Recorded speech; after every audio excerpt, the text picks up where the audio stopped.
స్వచ్ఛత అంటే నందిని. నందిని పాలు మరియు పెరుగు. నమస్తే రమగారు. నమస్తే జయ. రమగారు, పెళ్ళిళ్ళు జరిగిన, శుభకార్యాలు జరిగిన మనం కొంతమందికి బట్టలు పెడుతూ ఉంటాం బంధువులకి. ప్రత్యేకించి ఏమైనా నియమాలు ఉంటాయా? ఎలా అంటే ఎట్లా పెట్టాలని కానీ, పెట్టడం వెనుక ఉన్న ఆంతర్యం కానీ ఏంటండి? పురాతనమైన సాంప్రదాయం జయ. ఒకళ్ళు వివాహం చేసుకుంటున్నారు. వివాహం చేసుకుంటుంటే కన్యాదాతలకి బట్టలు పెడతారు. ఎవరైతే కన్యాదానం చేసుకుంటారో ఆవిడ తల్లి తాలూకు పుట్టింటి వాళ్ళు బట్టలు పెట్టడం ఆదరణ, మేము నీతోటే ఉన్నాం అని. పీటల మీద కూర్చున్నప్పుడు బట్టలు పెట్టడం పద్ధతి. సత్యనారాయణ వ్రతం చేసుకున్నాం మనమే, మన అమ్మ నాన్న తెచ్చి మనకు బట్టలు పెడతారు, లేదా అన్నదమ్ములు పెడతారు. మన కజిన్ బ్రదర్స్ వాళ్ళ అమ్మ నాన్న లేరు కదా అని పిన్నిలో బాబాయిలో ఎవరో ఒకళ్ళు పీటల మీద కూర్చున్నప్పుడు దంపతులకి బట్టలు పెట్టడం అనేది ఒక చాలా పాత సాంప్రదాయం. ఇది బహుశా ఎలా మొదలై ఉండొచ్చు అంటే, ఈ కన్యాదాతలకు వస్త్రాలు ఇవ్వటం అవన్నీ పురాతన కాలంలో ఇన్ని బట్టలు ఈ కొనుక్కోవటము ఈ గోల ఉండేది కాదు, తక్కువ ఉండేది. బట్టలు పెట్టడానికి ఒక వస్త్రాలు పెరగటం కోసం ఒక పద్ధతిగా మొదలుపెట్టించి ఉండుండొచ్చు బహుశా. వాళ్ళ ఇంట్లో ఫంక్షన్ చేసుకుంటున్నారు, పెళ్ళి బోళ్ళంత ఖర్చు పెడతారు, సొంతాన్ని బట్టలు కొనుక్కోరు, పిల్ల పెళ్ళి హైరాన్గా ఉంటుంది, వాళ్ళకి కొత్త బట్టలు కొనిపెట్టడం, పుట్టింటి వాళ్ళు పెట్టడం, అది కూడా మేము పెట్టాము అని ఇలా అందరూ పెట్టాలని తెలియజేయటం కోసం మొదలుపెట్టి ఉండొచ్చు అనిపిస్తుంది. పురాణాల్లో ఉందా అంటావు వెంటనే నువ్వు.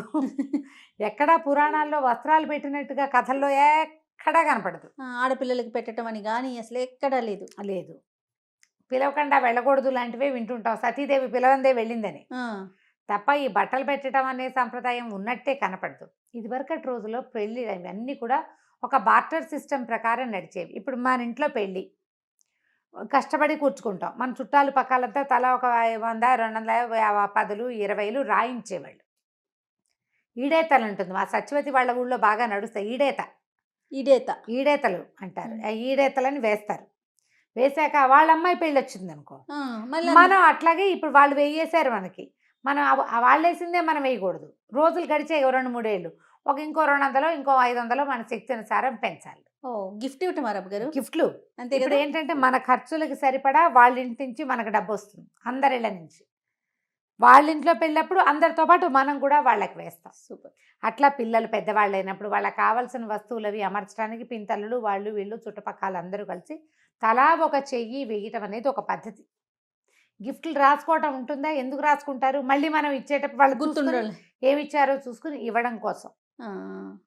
వాళ్ళతో ఇప్పుడు అలా ఆ పద్ధతి కొంత తగ్గిపోయింది, ఇప్పుడు తగ్గింది, కానీ పల్లెటూళ్ళల్లో కనిపిస్తుంది.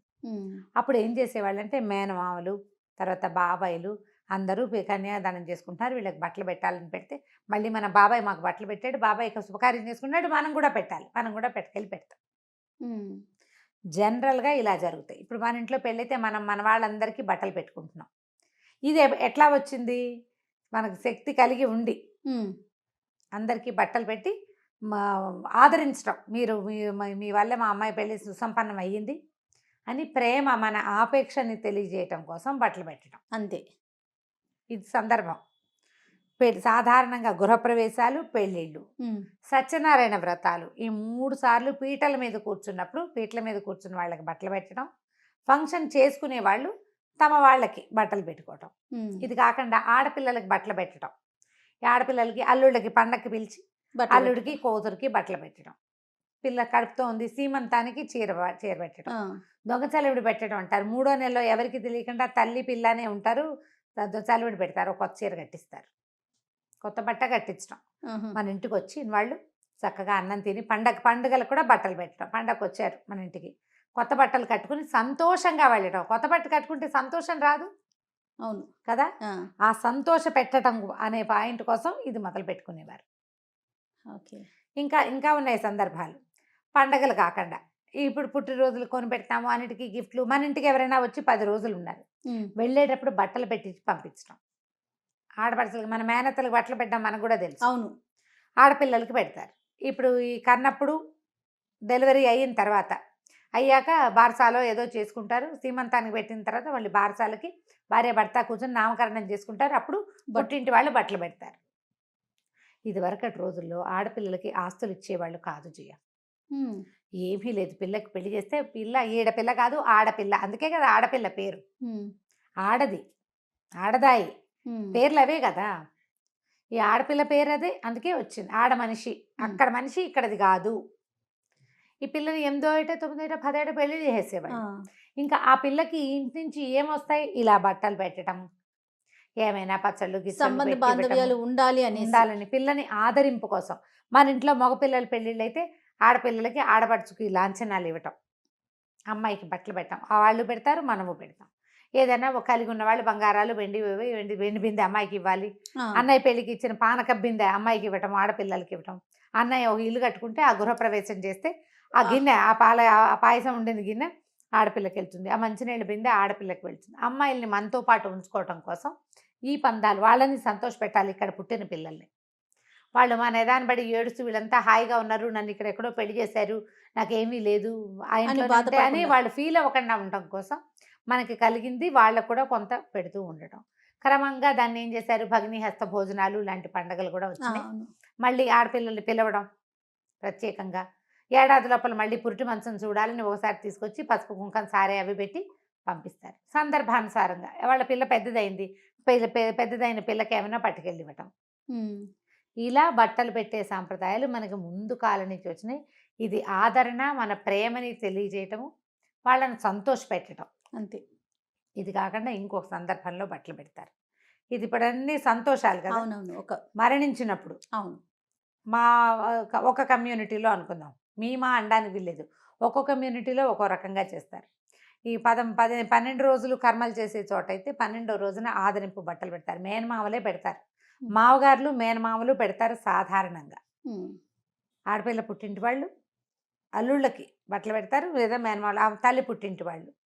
తర్వాత మళ్ళీ ఏడాది లోపల ఒకసారి ఎక్కడికైనా తీసుకెళ్ళి నిద్ర చేయించి తీపి ఏదన్నా చేసి పెట్టి, అవును, నాయన ఈ కష్టం మర్చిపో, మళ్ళీ మేమంతా ఉన్నాం నీకు అని అతన్ని ఆదరించి, ఆ మనిషిని, అబ్బాయి ఎవరినో అతనికి మా బట్టలు పెట్టడం.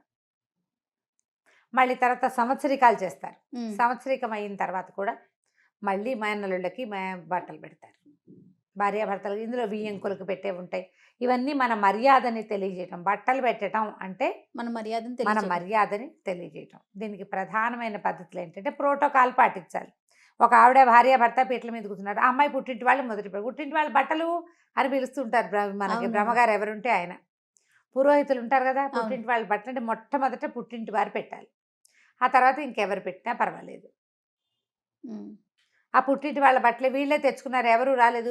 అన్నయ్య పేరుతో నాన్న పేరుతో కొన్న బట్టలు ముందు పెట్టించుకుంటాం. అమ్మమ్మలు తెచ్చిన చీర కట్టాలి, పిల్లలు పెద్దవాళ్ళు అయితే అమ్మమ్మ మేనమావ తెచ్చిన ఓణి వేయాలి, అవన్నీ ఉంటాయి కదా. అవును. అవన్నీ ఏంటంటే కాలక్రమంగా ఈ పద్ధతులు మనం ఏర్పరచుకున్నవి. ఒక్కో ఊళ్ళో ఒక్కో విధానం ఉంటుంది. మాకు ఓణీలు వేసే విధానాలే లేవు. ఇంకో చోట చూస్తాం, మా వాళ్ళల్లోనే కొందరి ఇళ్లలో ఓణీలు వేయిస్తారు, మేనత్తలు వేస్తారు, మేనమావల సిద్ధాంతం లేదు. మాకు మొన్నప్పుడు మేనమావే వేయాలన్నారు, ఆ ఒంటి మీద వేయటం కూడా మావయ్యే వేస్తాట. ఒక్కో చోట ఒక్కో పద్ధతి. ఇవేంటంటే మన తాలూకు స్నేహాన్ని, ఆపేక్షని, ఆదరణని బలోపేతం చేయటం తెలియచేయడానికి ఏర్పరచబడ్డవి. ఈ ప్రకారంగా చేసుకుంటూ ముందుకు వెళ్ళిపోవటమే. రైట్. నమస్తే. నమస్తే.